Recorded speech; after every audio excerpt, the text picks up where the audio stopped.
நிலா, Soren, salient 3 பேரும் வந்து பார்த்திங்கன்னா ஹோட்டலில் ஸ்டே பண்ணியிருக்காங்க. அப்போ வந்து ஏன்னா கிராமத்து வரைக்கும் போயிட்டு சந்தோட வீடை கண்டுபிடிக்க முடியல. அப்போ வந்து அனீஷ்க்கு ஃபோன் பண்ணுவாங்க. அனீஷ் வந்து ஃபோன் எடுத்திருக்க மாட்டார். அப்போ வந்து அவர் ஃபோனுக்காக வெயிட் பண்ணிகிட்ருப்பாங்க, எப்படி அவங்க வீடை கண்டுபிடிக்கிறது அப்படின்னு சொல்லிட்டு.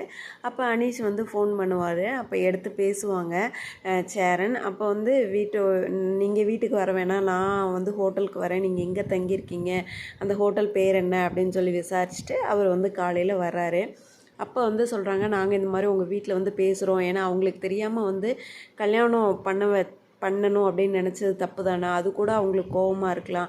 நேரில் பேசினா எங்களை பற்றி புரிஞ்சுக்கிறதுக்கு ஒரு வாய்ப்பு இருக்கும். அந்த மாதிரி நிறைய சொல்லி அவரை வந்து வீட்டுக்கு கூப்பிட்டு போக சொல்லுவாங்க. ஸோ அவர் வந்து லாஸ்ட் வரைக்கும் வேண்டவே வேணாம், ஏன்னா உங்களை எப்படி ட்ரீட் பண்ணுவாங்க அப்படின்னு நான் சொல்லவே முடியாது அப்படின்னு சொல்லிட்டு சொல்லுவார். எப்படியோ கன்வின்ஸ் பண்ணி எப்படியோ கூட்டிகிட்டு போக வச்சுருவாங்க.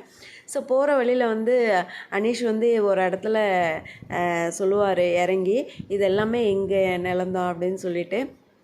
அப்போ சோழன் கேட்பார், இவ்வளோ நிலத்தை ஃபஸ்ட்டாக வந்து சென்னையில் வந்து கஷ்டப்படுறீங்க அப்படின்னு சொல்லிட்டு. இதுதான் நார்த்து சைடு இருக்கிற நிறையா மக்களோட பிரச்சனை. ஏன் அப்படின்னா விவசாயம் பண்ணுறதுக்கு ஏற்ற மாதிரி மழை அங்கே கிடைக்காது. ஸோ அதனால தான் நிறைய பேர் இங்கே வராங்க.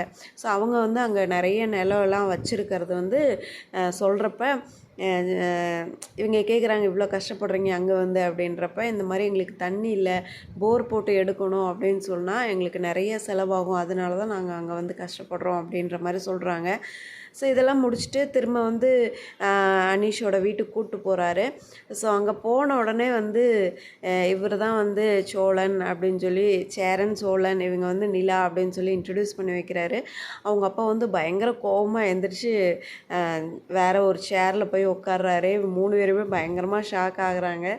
ஸோ இவங்களால பண்ண முடியுமா? நிலா கண்டிப்பாக எப்படியும் பேசி சமாதானம் பண்ணுவாங்க அப்படின்னு தான் தோணுது.